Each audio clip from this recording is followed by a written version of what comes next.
ధనమిచ్చే దేవి ఎందుకు లక్ష్మీదేవే? హిందూ పురాణాల ప్రకారం లక్ష్మీదేవి సంపద, ఐశ్వర్యం, శ్రేయస్సుకు ప్రతీక. సముద్రమథనం సమయంలో ఆమె క్షీరసాగరంలో నుంచి అవతరించింది. అందుకే ఆమెను శ్రీదేవి అని పిలుస్తారు.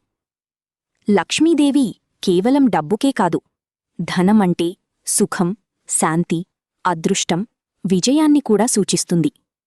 ఆమె ఎక్కడ ఉంటే అక్కడ ఐశ్వర్యం, ఆనందం ఉంటుంది. పవిత్రత, శుభ్రత, ధర్మమున్న చోటే లక్ష్మీదేవి నివసిస్తుందని పురాణాలు చెబుతున్నాయి. అందుకే దీపావళి రోజున ఆమెను ప్రత్యేకంగా పూజిస్తారు. అలాగే విష్ణుమూర్తితో కలిసి ఆమె ప్రపంచాన్ని కాపాడుతుంది. నిజమైన ధనం మన దగ్గరున్న సంపద మాత్రమే కాదు, మన జీవితంలో ఉన్న సంతోషం కూడా. ఇలాంటి ఆసక్తికరమైన కథల కోసం ఫాలో అవ్వండి.